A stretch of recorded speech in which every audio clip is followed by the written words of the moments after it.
आज हम लोग पेज नंबर 7 देख रहे हैं, जो हाल ही में एडोरिया द्वारा प्रकाशित 5000 प्लस जीएस क्वेश्चन का एक शानदार श्रृंखला है। तो इसमें हम लोग आज देखते हैं, स्टार्ट करते हैं क्वेश्चन नंबर 1 से। इससे पहले सेट नंबर 6 तक का वीडियो अपलोड किया जा चुका है चैनल पे। अगर आप लोगों ने नहीं देखा है तो उसको जाके भी आप लोग देख सकते हैं।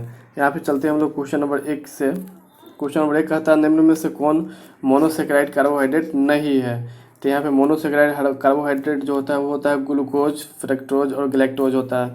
तो यहाँ पे सही आंसर क्या हो जाएगा, सुक्रोज। सुक्रोज यहाँ पे क्या है, मोनोसेकेराइड नहीं है, ये डाइसेकेराइड होता है, इसलिए इसका आंसर हो गया सुक्रोज। क्वेश्चन नंबर 2 की तरफ चलते हैं। किस शैली में प्रसिद्ध गया स्थित विष्णुपाद मंदिर बनाया गया है। तो विष्णुपाद मंदिर बनाया गया है नागर शैली में। यहाँ तक कि आप लोगों को पता होना चाहिए कि उत्तर बिहार की जितनी भी मंदिर है लगभग सभी को नागर शैली में ही बनाया गया है। तो इसलिए इसका आंसर हो जाएगा 2 का बी। 3 नंबर क्वेश्चन में चलते हैं कि एहोल प्रशस्ति अभिलेख की रचयिता कौन है। एहोल प्रशस्ति अभिलेख का रचयिता है रवि कीर्ति। एहोल अभिलेख किसका है, आप लोग कमेंट करके बताइए, ये किससे संबंधित है, कौन से शासक से संबंधित है। 4 नंबर क्वेश्चन हम लोग देखते हैं, सतलज और काली नदियों के बीच हिमालय के भाग को किस नाम से जाना जाता है। सतलज और काली के बीच जो हिमालय है उसको कहा जाता है कुमायूं हिमालय के नाम से, ऑप्शन डी। 5 नंबर क्वेश्चन है, द्वितीयक प्रदूषक निम्नलिखित में से कौन सा है। तो द्वितीयक प्रदूषक यहाँ पे कौन सा हो जाएगा, स्मॉग हो जाएगा द्वितीयक प्रदूषक, ऑप्शन ए। क्वेश्चन नंबर 6 में है कि बंधुआ मजदूरी व्यवस्था का निराकरण संविधान के किस अनुच्छेद में किया गया है। तो यहाँ पे क्वेश्चन नंबर 6 का आंसर क्या हो जाएगा, अनुच्छेद 23 में किया गया है, ऑप्शन बी। क्वेश्चन नंबर 7 है, विद्युत धारिता का मात्रक क्या होता है। तो विद्युत धारिता का मात्रक होता है Faraday, option A. Question number 8 है, यूरेनियम के रेडियोधर्मी विघटन का अंतिम उत्पाद है। तो यहाँ पे इसके अंतिम उत्पाद के रूप में देखा जाता है सीसा को, ऑप्शन ए। क्वेश्चन नंबर 9 है, भारत में बाघ परियोजना की शुरुआत कब की गई थी। तो इसका शुरुआत किया गया था 1973 ईस्वी में, ऑप्शन बी। 10 नंबर क्वेश्चन है, निम्नलिखित में से कौन युग में सुमेलित है। बक्सर का युद्ध, मीर जाफर विरुद्ध क्लाइव, जो कि गलत है। वांडीवास का युद्ध, फ्रांसीसी विरुद्ध ईस्ट इंडिया कंपनी, ये बिल्कुल सही है। इसके बाद हम लोग देखते हैं जालियांवाला का युद्ध, डलहौजी विरुद्ध मराठे, ये भी गलत है। खेड़ा का युद्ध, निजाम के विरुद्ध ईस्ट इंडिया कंपनी, ये भी गलत है। तो इसका आंसर क्या हो जाएगा, वांडीवास का युद्ध, फ्रांसीसी विरुद्ध East India company, option B. 11 number question है कि पांडिचेरी की संधि किसके बीच हुई थी। तो पांडिचेरी की संधि हुई थी किसके बीच, अंग्रेज और फ्रांसीसी के बीच, यानी कि ऑप्शन सी। इसके बाद हम लोग क्वेश्चन नंबर 12 की ओर आते हैं। क्वेश्चन नंबर 12 है, the economic history of India में धन के निष्कासन के सिद्धांत की व्याख्या की गई है। इस पुस्तक के लेखक कौन है। तो इस पुस्तक के लेखक है Ramesh Chandra Dutt, the economic history of India. इस पुस्तक के लेखक Ramesh Chandra Dutt, option C. Question number 13, दूध निम्नलिखित में से किसका उदाहरण है।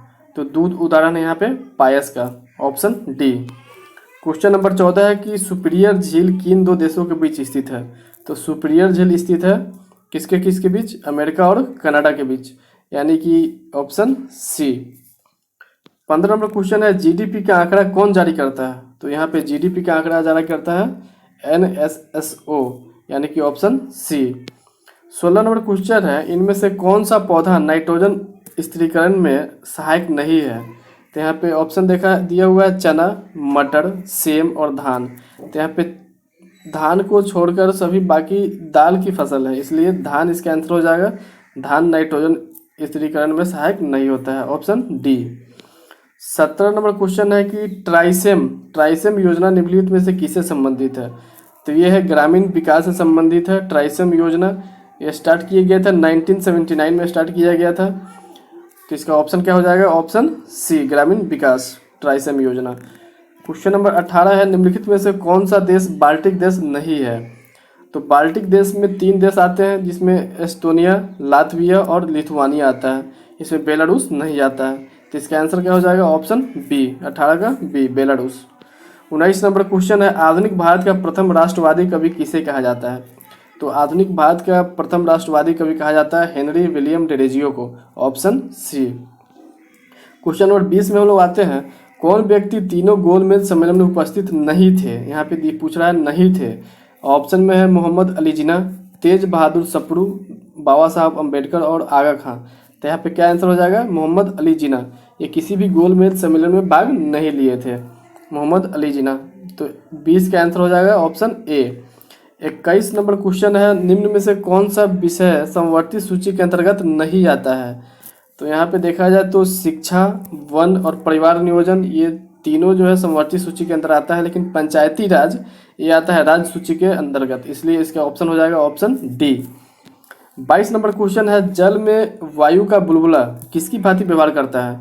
तो जल के अंदर वायु का अगर बुलबुला है तो ये अवतल लेंस की तरह व्यवहार करता है, यानी कि ऑप्शन डी। 22 का हो जाएगा डी, अवतल लेंस। 23 नंबर क्वेश्चन है, निम्नलिखित में से कौन सुमेलित नहीं है। संथाल विद्रोह, सिद्धू और कान्हो, बिल्कुल सही है। रामोशी विद्रोह, चित्तर सिंह, ये भी सही है। कोल विद्रोह, बुद्धू भगत, ये भी सही है।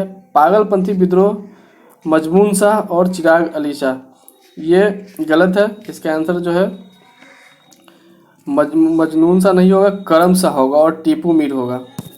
क्या होगा, करम शाह और टीपू मीर, तो यानी ऑप्शन डी। 23 का डी। अब इसके बाद हम लोग चलते हैं 24 नंबर क्वेश्चन की ओर। 24 नंबर क्वेश्चन दिया हुआ है, निम्नलिखित युद्ध को कालक्रम के अनुसार व्यवस्थित करें। तो यहाँ पे युद्ध कौन कौन सा दिया हुआ है, वांडीवास का युद्ध, प्रथम कर्नाटक युद्ध, वेदरा का युद्ध और प्रथम आंग्ल मैसूर युद्ध। तो यहाँ पे देखा जाए तो वांडीवास का युद्ध हुआ था 1760 ईस्वी में, प्रथम कर्नाटक युद्ध हुआ था 1746 से 48, वेदरा का युद्ध 1759 और प्रथम आंग्ल मैसूर युद्ध 1767 से 1769।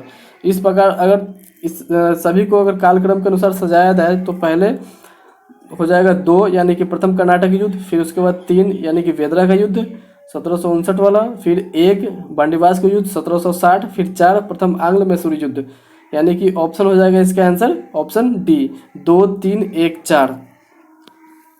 क्वेश्चन नंबर 5 की ओर चलते हैं। किस बौद्ध संगीति के दौरान अभिधम पिटक की रचना की गई थी। तो अभिधम पिटक की रचना किया गया था, कौन सा बौद्ध संगीति था वो, तृतीय बौद्ध संगीति। आप लोग कमेंट करके बताइए तृतीय बौद्ध संगीति कहाँ आयोजित किया गया था, कौन सा जगह पे। अब हम लोग बढ़ते हैं क्वेश्चन नंबर 26 की तरफ। निम्नलिखित घटनाओं का सही क्रम क्या है। तो यहाँ पे घटना दिया हुआ 4 घटना है, क्रिप्स मिशन, अगस्त प्रस्ताव, भारत छोड़ो आंदोलन और व्यक्तिगत सत्याग्रह। तो यहाँ पे देखा जाए तो क्रिप्स मिशन 30 मार्च 1942 को आया था, अगस्त प्रस्ताव 8 अगस्त 1940, भारत छोड़ो आंदोलन 9 अगस्त 1942 और व्यक्तिगत सत्याग्रह 17 अक्टूबर 1940।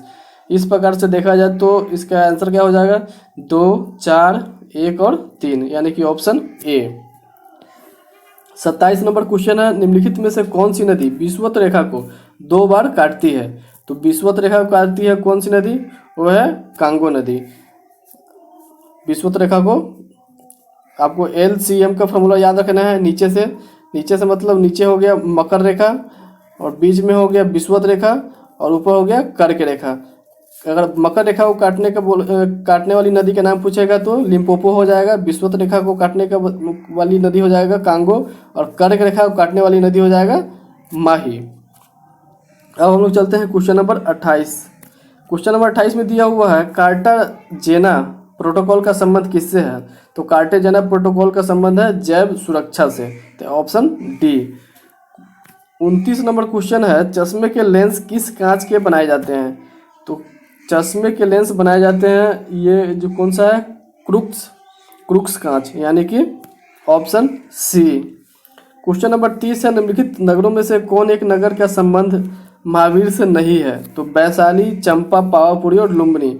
यहाँ पे वैशाली, चंपा और पावापुरी से महावीर का संबंध है, परंतु लुम्बिनी से नहीं है इनका संबंध, इसलिए इसका आंसर हो जाएगा ऑप्शन डी। लुम्बिनी से तो संबंध गौतम बुद्ध का था। और क्वेश्चन नंबर 31 में हम लोग आते हैं, यहाँ पे निम्नलिखित में से कौन सही सुमेलित नहीं है। इधर वंश दिया हुआ है, इधर राजधानी है। चंदेल का राजधानी खजुराहो या महोबा, बिल्कुल सही है। सोलंकी का अहिलवाड़ा, ये भी सही है। प्रतिहार का कन्नौज और कलचुरी का अजमेर नहीं था, यही गलत है। ऑप्शन डी इसका सही हो जाएगा। 32 नंबर क्वेश्चन है, मोढेरा का सूर्य मंदिर किस राज्य में स्थित है। तो ये मोढेरा का सूर्य मंदिर स्थित है गुजरात में, ऑप्शन बी। 33 नंबर क्वेश्चन, निम्नलिखित में से कौन सही सुमेलित नहीं है। अकबर द्वारा जजिया कर की समाप्ति 1564, बिल्कुल सही है। दीन ए इलाही 1882, ये भी सही है।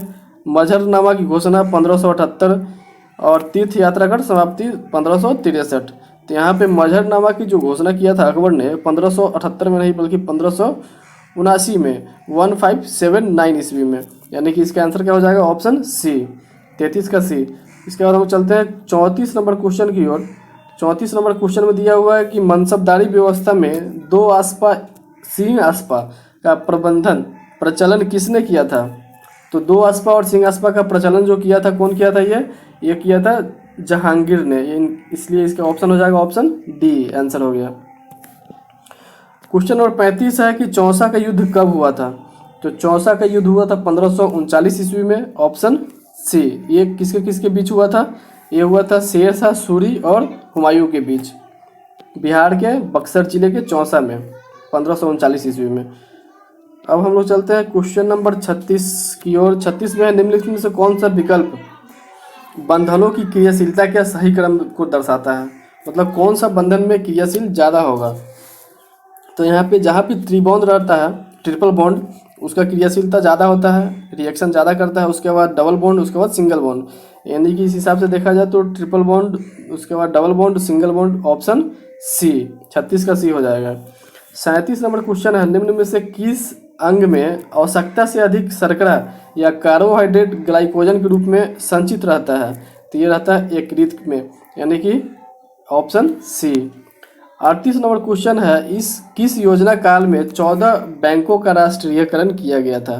तो ये योजना काल था चौथी, और इसके समय इंदिरा गांधी की सरकार थी।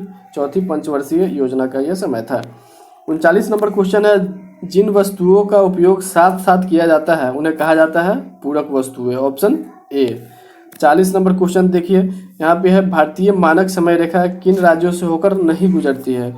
तो यहाँ पे ऑप्शन है आंध्र प्रदेश, उत्तर प्रदेश, छत्तीसगढ़ और हिमाचल प्रदेश।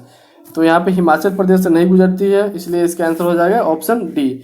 तो क्वेश्चन है कि मानक समय किस किस राज्यों से होकर गुजरता है?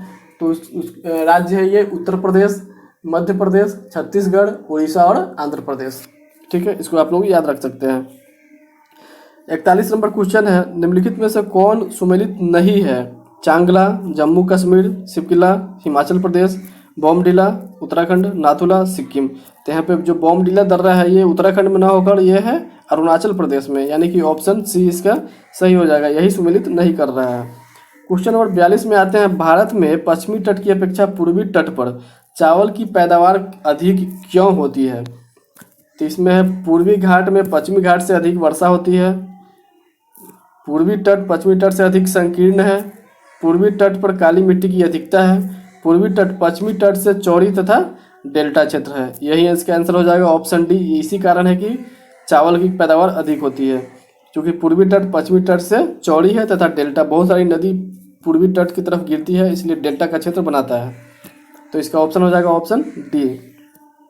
इसके बाद आते हैं 43 नंबर क्वेश्चन में, केंद्र और राज्य विधायी संबंध संविधान के किस भाग में उपबंध किया गया है? यानी केंद्र राज्य संबंध के बारे में पूछ रहा है। तो यह है भाग 11, यानी कि ऑप्शन बी। भाग 11 में अनुच्छेद 245 से लेकर 255 तक ये केंद्र राज्य संबंध के बारे में दिया गया है। 43 नंबर क्वेश्चन के बाद हम लोग चलेंगे क्वेश्चन नंबर 44 की तरफ। क्वेश्चन नंबर 44 में है कि राष्ट्रपति पर महाभियोग की प्रक्रिया प्रारंभ करने के लिए कितने सदस्यों का हस्ताक्षर होना चाहिए? तो इसका आंसर हो जाएगा ऑप्शन ए। जो सदन आरोप लगाया उस सदन की 1/4, कितना? 1/4। क्वेश्चन नंबर 45, निम्न में से किस परिस्थिति में किसी संसद सदस्य की सदस्यता समाप्त हो सकती है? यदि वह सदन की अनुमति के बिना 60 दिन की अवधि से अधिक समय के लिए सदन की सभी बैठकों से अनुपस्थित रहता है तो भी उसकी सदस्यता समाप्त कर दी जाएगी। यदि उसे सदन द्वारा निष्कासित कर दिया जाता है तो भी उसकी सदस्यता चली जाएगी। यदि न्यायालय उस पर चुनाव को अमान्य या शून्य करार देता है तो भी उसकी सदस्यता चली जाएगी, यानी कि इसका आंसर हो जाएगा उपयुक्त सभी परिस्थितियों में, ऑप्शन डी। क्वेश्चन नंबर 46 है, भारत के राष्ट्रपति को हटाया जा सकता है। भारत को राष्ट्रपति को कैसे हटाया जा सकता है? तो भारत के संसद के द्वारा हटाया जा सकता है, ऑप्शन सी। क्वेश्चन नंबर 47, किस अनुच्छेद के अंतर्गत राज्य निर्वाचन आयोग का प्रावधान किया गया है? तो राज्य निर्वाचन आयोग का प्रावधान किया गया है अनुच्छेद 243 के, यानी कि ऑप्शन सी। 243 के अंतर्गत राज्य निर्वाचन आयोग है, ये याद रख सकते हैं आप लोग इसको। 48 नंबर क्वेश्चन, किस संविधान संशोधन में पिछड़े वर्ग संबंधित आयोग का प्रावधान है? ये इस संविधान संशोधन है 102वां, यानी कि ऑप्शन बी 102वां संविधान संशोधन। क्वेश्चन नंबर 49 है कि history of the freedom movement in Bihar, history of the freedom movement in Bihar के लेखक कौन है?